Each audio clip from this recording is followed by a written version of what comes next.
England in 1-1 draw with France. Shevchenko rolls back the years for the Ukraine. Greece take on the Czechs and the Poles meet the mighty Russians. A full preview coming up. Are the Dutch about to implode? And there's more from Kev the Chicken. I'm Layla and you're watching The Goal Line.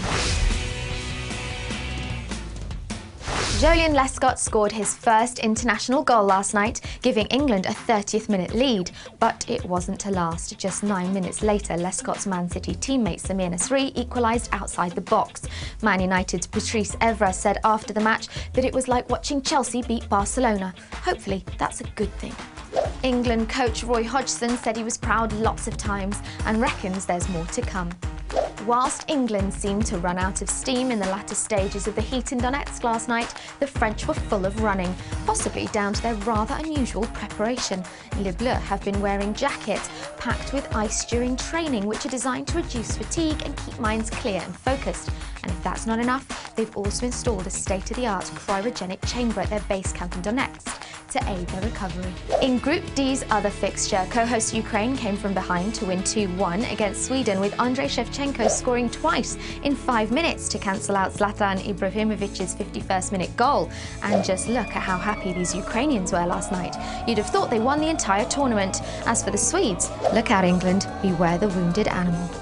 4 days into the tournament and we've now seen all the teams. And the Czech Republic meet Greece today in their second game. And Michal Bilek's men will need to take something from the match to keep any hopes of a quarter-final berth alive.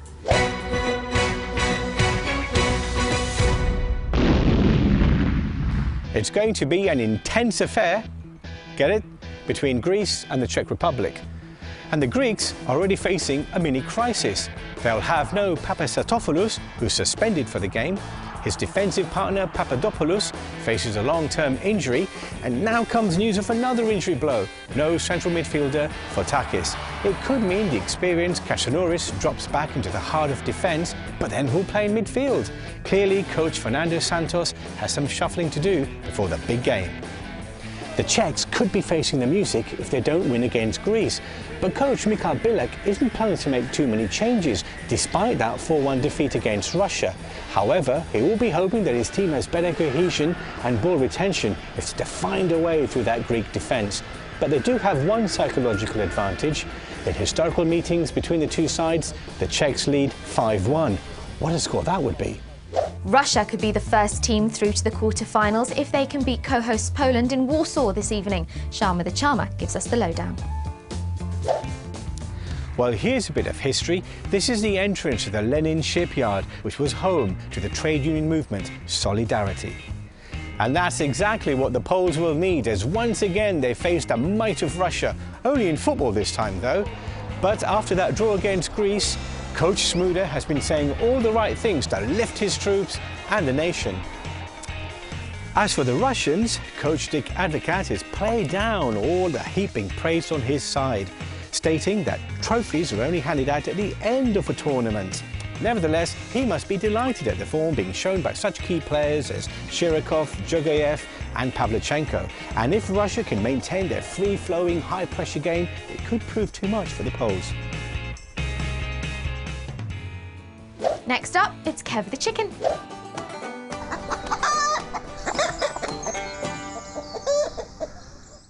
So Kev, the psychic chicken from Kiev, has a former winner in his sights here, but the 2004 winners, Greece, are going to go down to the Czech Republic. Next, the co-hosts, Poland, in action against Russia.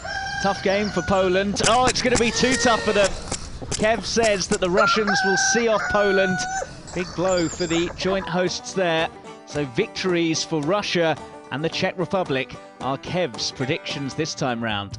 After the Netherlands' defeat by Denmark in their opening game, there have been murmurs of discontent from the Dutch squad. Rafael van der Vaart has aired his frustration with coach Bert van Marwijk's selection policy. And according to reports in Holland, Nigel de Jong is angry with Van Marwijk about being substituted, and the Manchester City midfielder felt that captain Mark van Bommel should have made way instead. The problem here is Van Bommel is Van Marwijk's son-in-law. Hi, I'm Zuzia from Warsaw. This is the poll of the day. Having started without a single striker in their draw against Italy, Spain will surely play a forward for their next match. And we ask Goal.com readers, who should it be? Fernando Torres is your choice to lead the line against the Republic of Ireland. Fernando Llorente was a close second with just over 40%.